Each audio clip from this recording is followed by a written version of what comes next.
मशूक जिहड़ी है कतल करके भी हसन लगी है ते आशिक दियां लत्तां पियां कंबदियां ने।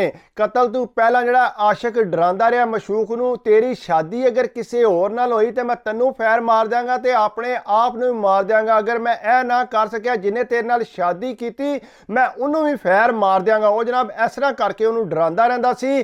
कुड़ी कहंदी सी कि जो मर्जी हो जाए मैं शादी करांगी ते तेरे नाल करांगी, किसी होर दी मैं नहीं हो सकती। वो घर दे ओहदे कुड़ी दे मगर ला के कि असां तेरी शादी करनी है फलानी जगह। कुड़ी ने आख्या नहीं मैं फलाने मुंडे नूं पसंद करनी है, मैं शादी करनी है ते ओहदे नाल करनी है, वरना मैं जहर खा के ते मर जा। कुड़ी दे जिहड़े भरा ने उन्हां कुड़ी नूं चंगा भला कुटिया।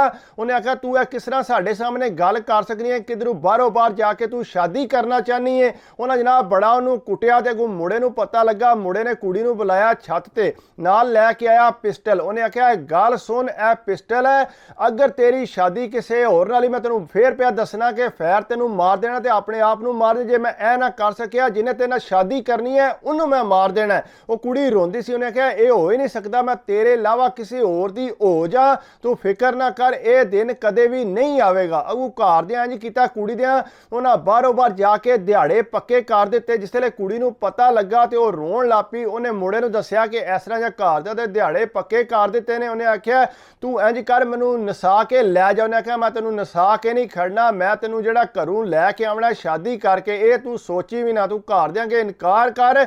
कुड़ी कहती है तू इंज कर अपने घरदियां नूं टोर दे, साडे घर चलो आके गल कर लैन, हो सकता है मान जान। उन्हें आख्या मैं इस तरह नहीं टोर सकता जिन्नी देर तक तेरे घर दे राजी ना। उन्हें आख्या उन्हें राजी को नहीं होना, मेरी शादी ओहदे नाल। उन्हें आख्या गल सुन, जिथे तेरी शादी होनी है ना तू फिक्र ना कर, निकाले दिन मैं उत्थे आके राती ते उन्होंने आके मैं फैर मार देना। उन्हें जनाब कुड़ी नाल पूरा प्रोग्राम बना लिया। उन्हें आख्या पिस्टल अगे ही मेरे कोल है, जिसले तू उत्थे जाएंगी तू दरवाजा बंद नहीं करना, मैं जाके पूरा पे सिस्टम ताक लेना ते मैं उन्होंने आके फैर मार देंगा, बाद तेनू लैके मैं निकल जाऊंगा। कुड़ी ने आख्या ठीक है, जिस तरह तू आखेगा मैं उंज कर लवांगी। वो जनाब पहला तो कुड़ी ने जाके उस मुंडे नाल गल कीती जिहदे नाल शादी होनी सी कि इस तरह मैं किसी होर नूं पसंद करनी है, तू मेरे नाल शादी ना कर। उन्हें आख्या गल सुन, एक घरदियां दा मसला है, तेनू अगर कोई प्रॉब्लम है अपने घरदियां नाल गल कर, मैं अपने घरदियां दी इज्जत खराब नहीं कर सकता, क्योंकि साडी अगे चंगी भली गलबात होई है, उन्हें ढेर खर्चा कीता, इस वास्ते तेनू कोई मसला तू अपने घरदियां नाल गल कर।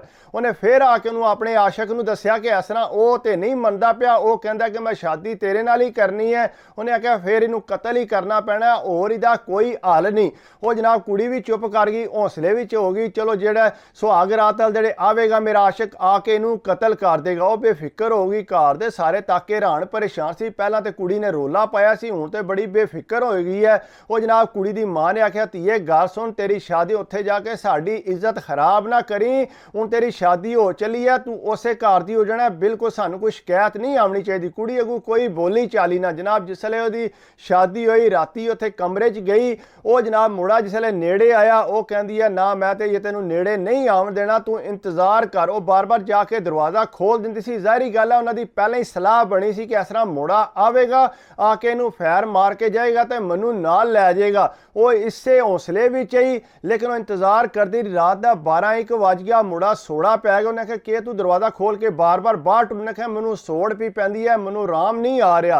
वो जनाब मुड़ा जाके अंदर बैठ ते बह गया। उन्हें कुड़ी ने ढेर कालां कीतियां अपने आशिक नूं, आशिक ने बिल्कुल फोन को ना चुक्या। कुड़ी तंग आके उन्हें आख्या वो तो पहुंचेगा तो पहुंचेगा। उन्हें तकिया बाहर चंगा वड्डा सोटा पिया सी, वो मुंडे नूं जाके पिछू मारिया महाराज नूं। वो जनाब उत्थे तड़पन ला पिया ते आपू रोला पाया। घर दे जिसे सारे आए वो खूनो खून होए आ ते जनाब वो खत्म हो गए सी। अस्पताल खड़ के भी पता किया, लेकिन कहते जी ये खत्म हो गया। अगू मुंडे वाला जहा परचा कराया कुड़ी ते, कुड़ी नूं लैके गए थाने। उस तो बाद जाके ये अदालत पेश करना, ज़ाहिरी गल सज़ा भी बाद च होंदी है। उन्हें कुड़ी नूं पुछया थानेदार ने, उन्हें आख्या कुड़ीए तू इन्नी सोहनी कुड़ी है, क्यों अपने माँ बाप की इज्जत तू खराब की है, विआह वाले दिहाड़े तेरे हत्थां ते मेहंदी लगी है, तू यह किहड़ा काम कर दिता है। उन्हें आख्या जी मैं प्यार किसी होर नाल करदी सा, मैं उहदे नाल वादा कीता है, इस वास्ते मैं इहदे नाल नहीं वो आ नहीं सकिया। उन्हें आख्या गल गल सुन ये सब झूठ है, उन्हें आवना हुंदा ते उन्हें जरूर पहुंच आवना सी, उन्हें तेरे नाल कीता धोखा। उन्हें आख्या ओ मेरे नाल धोखा नहीं कर सकदा, मेरे नाल सच्चा प्यार करदा, ओ ते आपू कतल करने वास्ते आवना चाहता सी। उन्होंने पता नहीं कि मसला बनया जिहदी वजह नाल पहुंच। उन्हें आख्या उन्होंने फोन करके ट्राई मार लै। उन्हें जनाब फोन बार बार करे लेकिन वह फोन नहीं सी मुड़ा चुकदा पिया। अगू कुड़ी कहंदी है उन्हां दे पैरी पै गई, एक बारी जिहड़ा ना मैं उहदे नाल मिलना चाहनी हाँ, एक बारी मैनूं तुसीं उहदे नाल मिला दिओ ते सारी जिंदगी तुहाडी मैं आसान मंद रहांगा। थानेदार चंगा सी, उन्हें आख्या चलो यह कुड़ी दा वहम ही कढ दईए, चलो राती थोड़ा शुगल मेला हो जाएगा। वो जनाब उन्हें आख्या दस कित्थे आ मुड़ा। जनाब कुड़ी नूं लैके जिहड़ा मुड़े दे घर पहुंच गया, आपू साइड ते खलो रहे, कुड़ी ने दरवाज़ा खड़काया, ਉਹਦੇ ਵਾਲਦ ਸਾਹਿਬ ਆਏ। ਉਹਨੇ ਆਖਿਆ ਜੀ ਮੈਂ ਤੁਹਾਡੇ ਮੁੰਡੇ ਨੂੰ ਮਿਲਣਾ ਹੈ। ਉਹਨੇ ਆਖਿਆ ਉਹ ਤੇ ਸੁੱਤੇ ਆ। ਉਹਨੇ ਆਖਿਆ ਸੁੱਤੇ ਆ ਤੇ ਉਹਨੂੰ ਠਾਲੋ। ਉਹ ਜਨਾਬ ਜਿਸ ਵੇਲੇ ਠਾਲਿਆ ਤੇ ਉਹ ਮੁੰਡਾ ਤੱਕ ਕੇ ਹੈਰਾਨ ਪਰੇਸ਼ਾਨ ਹੋ ਗਿਆ ਕਿ ਇਹ ਕਿੱਥੋਂ ਪਹੁੰਚੇ। ਜ਼ਾਹਰੀ ਗੱਲ ਉਹਨੂੰ ਪਤਾ ਲੱਗ ਗਿਆ ਸੀ ਕਿ ਇਹਨੇ ਕਤਲ ਕਰ ਦਿੱਤੇ ਹੈ। ਉਹਨੇ ਆਖਿਆ ਤੂੰ ਇੱਥੇ ਕੀ ਲੈਣ ਆਈ। ਉਹਨੇ ਆਖਿਆ ਇਸ ਤਰ੍ਹਾਂ ਮੈਂ ਉਹਨੂੰ ਕਤਲ ਕਰ ਦਿੱਤਾ ਤੇ ਮੈਂ ਤੇਰੇ ਵਾਸਤੇ ਇੱਥੇ ਆਈ ਹਾਂ, ਮੈਂ ਹੁਣ ਵਿਆਹ ਤੇਰੇ ਨਾਲ ਹੀ ਕਰਨਾ ਜਿਹੜਾ ਅਸਾਂ ਵਾਅਦਾ। ਉਹਨੇ ਆਖਿਆ ਮੈਂ ਤੇਰੇ ਨਾਲ ਕੋਈ ਵਾਅਦਾ ਸ਼ਾਦਾ ਨਹੀਂ ਸੀ ਕੀਤਾ, ਮੈਂ ਤੇਰੇ ਨਾਲ ਸ਼ਾਦੀ ਨਹੀਂ ਕਰਨੀ। ਉਹਨੇ ਆਖਿਆ ਇਹ ਕਿਸ ਤਰ੍ਹਾਂ ਹੋ ਸਕਦਾ, ਮੈਂ ਤੇਰੇ ਵਾਸਤੇ ਇੰਨਾ ਵੱਡਾ ਕਦਮ ਚੁੱਕਿਆ, ਤੂੰ ਮੇਰੇ ਨਾਲ ਵਾਅਦੇ ਕਰਦਾ ਰਹੇ ਤੇ ਹੁਣ ਤੂੰ ਪਿਆ ਆਖਨੇ ਕਿ ਮੈਂ ਤੇਰੇ ਨਾਲ ਸ਼ਾਦੀ ਨਹੀਂ ਕਰਨੀ। ਉਹਨੇ ਆਖਿਆ ਬਿਲਕੁਲ ਮੈਂ ਸ਼ਾਦੀ ਨਹੀਂ ਕਰਨੀ। ਕੁੜੀ ਜਨਾਬ ਅੰਦਰ ਵੜੀ ਉਹਨਾਂ ਦੇ ਕਿਚਨ 'ਚ, ਉੱਥੋਂ ਜਾ ਕੇ ਛੁਰੀ ਫੜੀ ਤੇ ਮੁੰਡੇ ਨੂੰ ਢਾਹ ਕੇ ਥੱਲੇ ਉਹਦੇ ਸੀਨੇ ਤੇ ਗੋਡੇ ਤੇ ਰੱਖ ਕੇ ਉੱਤੇ ਗੋਡਾ ਤੇ ਜਨਾਬ ਉਹਦੀ ਸਲਵਾਰ ਖੋਲ ਕੇ ਵੱਢ ਕੇ ਛੁਰੇ ਨਾਲ ਜਨਾਬ ਸਾਰਿਆਂ ਦੇ ਸਾਹਮਣੇ ਮੁੰਡਾ ਉੱਥੇ ਤੜਪਦਾ ਰਹਿ ਗਿਆ ਤੇ ਕੁੜੀ ਉੱਠ ਕੇ ਮਾਰ ਕੇ ਬੜਕ ਤੇ ਬਾਹਰ ਨਿਕਲੀ। ਪੁਲਿਸ ਫਟਾਫਟ ਪਹੁੰਚੀ, ਉਹਨਾਂ ਦੇਖਿਆ ਜਨਾਬ ਕੁੜੀ ਨੇ ਤੇ ਗੇਮ ਪਾ ਦੇ। ਥਾਣੇਦਾਰ ਅੰਦਰੋਂ ਬੜਾ ਖੁਸ਼ ਹੋਇਆ ਕਿ ਇਸ ਤਰ੍ਹਾਂ ਦੇ ਆਸ਼ਕਾਂ ਦਾ ਇਹ ਇਲਾਜ ਹੋਣਾ ਚਾਹੀਦਾ। ਉਹ ਜਨਾਬ ਉਹਨੂੰ ਕੁੜੀ ਨੂੰ ਲੈ ਕੇ ਤੇ ਫਿਰ ਥਾਣੇ ਪਹੁੰਚੇ। ਅੱਗੋਂ ਉਹ ਮੁੰਡੇ ਵਾਲੇ ਵੱਖਰੇ ਰੋਣ ਲੱਗੇ। ਉੱਥੇ ਕੁੜੀ ਆਈ ਤੇ ਬੜੀ ਖੁਸ਼ ਆਈ ਤੇ ਬੜੇ ਉਹਦੇ ਚਿਹਰੇ ਤੇ ਮੁਸਕਰਾਹਟ ਆਈ, ਜ਼ਰਾ ਮਾਸਾ ਵੀ ਉਹ ਪਰੇਸ਼ਾਨ ਆਉਂਦੀ ਹੈ ਹੁਣ ਮੈਂ ਮੁਤਮਿਨ ਹੋ ਗਈ ਹਾਂ, ਹੁਣ ਸਾਰੀ ਜ਼ਿੰਦਗੀ ਮੈਂ ਜੇਲ੍ਹ 'ਚ ਰਵਾਂਗੀ ਨਾ, ਮੈਂ ਮੁਤਮਿਨ ਰਵਾਂਗੀ ਕਿ ਇਹ ਜਿਹੜਾ ਕਿਸੇ ਹੋਰ ਦਾ ਹੁਣ ਨਹੀਂ ਹੋ ਕੇ ਬਾਹਰ ਮਜ਼ੇ ਕਰੇਗਾ। ਇਹ ਮੈਨੂੰ ਨਹੀਂ ਸੀ ਪਤਾ ਕਿ ਮੇਰੇ ਨਾਲ ਇਹਨੇ ਧੋਖਾ ਕੀਤਾ। ਬਹਰਹਾਲ ਉਹ ਜਨਾਬ ਕੁੜੀ ਨੂੰ ਜਿਸ ਵੇਲੇ ਸਜ਼ਾ ਹੋਈ ਕੁੜੀ ਬੜੀ ਮੁਤਮਿਨ ਹੋ ਕੇ ਜੇਲ੍ਹ ਟੁਰ ਗਈ। ਲੇਕਿਨ ਕੁੜੀ ਦੇ ਘਰ ਦੇ ਬੜੇ ਪਰੇਸ਼ਾਨ ਸੀ, ਥੋੜਾ ਬਹੁਤ ਪੈਸਾ ਵੀ ਉਹਨਾਂ ਕੋਲ ਹੈ ਸੀ।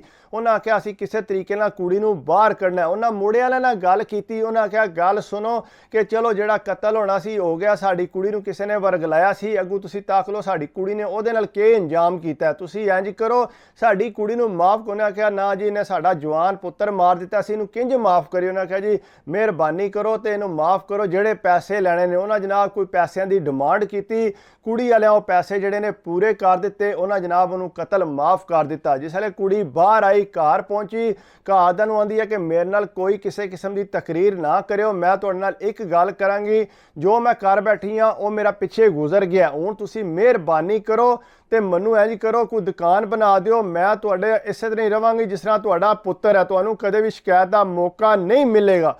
ਉਹ ਜਨਾਬ ਐਸੇ ਤਰ੍ਹਾਂ ਉਹਨਾਂ ਦੁਕਾਨ ਬਣਾ ਕੇ ਦਿੱਤੀ। ਕੁੜੀ ਬੜੀ ਸੋਹਣੀ ਦੁਕਾਨ ਚਲਾਉਣ ਲੱਗ ਪਈ, ਆਪਣਾ ਸਿਸਟਮ ਉਹਨੇ ਚੰਗਾ ਚਲਾ ਲਿਆ। ਜਿਸ ਮੁੰਡੇ ਨਾਲ ਉਹਨੇ ਗੇਮ ਪਾਈ ਸੀ ਆਸ਼ਿਕ ਆ ਜਿਹੜਾ, ਉਹ 2-4 ਵਾਰੀ ਉੱਥੋਂ ਸਾਹਮਣੇ ਨਿਕਲਿਆ ਤੇ ਉਹਦੇ ਵੱਲ ਤੱਕ ਕੇ ਨਿਕਲਿਆ। ਕੁੜੀ ਨਿਕਲੀ ਬਾਹਰ, ਉਹਨੂੰ ਫੜ ਕੇ ਗਲਮੇ ਤੋਂ ਕਹਿੰਦੀ ਹੈ ਕਿ 2 ਵਾਰੀ ਤੇ ਤੂੰ ਇੱਥੋਂ ਚੱਕਰ ਲਾ ਕੇ ਟੁਰ ਗਏ, ਤੀਸਰੀ ਵਾਰ ਤੂੰ ਲੰਘਿਆ ਇੱਥੋਂ ਤੇ ਤੇਰੇ ਮੈਂ ਢਿੱਡ 'ਚ ਛੁਰੀ ਮਾਰ ਕੇ ਤੇਰਾ ਢਿੱਡ ਪਾੜ ਦੇਣਾ, ਇਸ ਵਾਸਤੇ ਅੱਜ ਤੋਂ ਬਾਅਦ ਇਸ ਜਗ੍ਹਾ ਤੇ ਨਜ਼ਰ ਨਾ ਆਵੀਂ।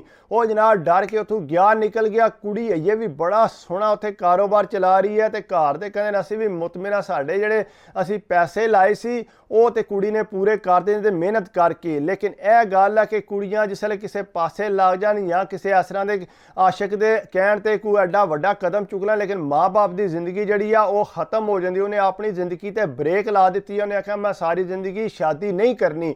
ਇਸ ਵਾਸਤੇ ਜਿਹੜੇ ਝੂਠੀ ਆਸ਼ਕੀ ਹੁੰਦੀ ਹੈ ਇਹਦੇ ਚੱਕਰਾਂ 'ਚ ਕਦੇ ਨਹੀਂ ਪੈਣਾ ਚਾਹੀਦਾ। ਬਾਰੋ-ਬਾਰ ਫੈਸਲੇ ਨਹੀਂ ਮਾਂ-ਬਾਪ ਤੋਂ ਕਰਨੇ ਚਾਹੀਦੇ। ਬਾਕੀ ਅਗਰ ਇਹ ਕਿ ਹਮੇਸ਼ਾ ਮੈਂ ਕਹਿਣਾ ਕਿ ਵੀਡੀਓ ਅੱਛੀ ਲੱਗੇ ਤਾਂ ਕੋਸ਼ਿਸ਼ ਕਰਿਆ ਕਰੋ, ਥੋੜਾ ਬਹੁਤ ਲਾਈਕ ਤੇ ਕਮੈਂਟਸ ਕਰਿਆ ਕਰੋ, ਦੁਆਵਾਂ ਯਾਦ ਰੱਖਿਆ ਕਰੋ, ਆਪਣੀ ਸਿਹਤ ਦਾ ਖਿਆਲ ਰੱਖਿਆ ਕਰੋ। ਅੱਲਾਹ ਹਾਫਿਜ਼।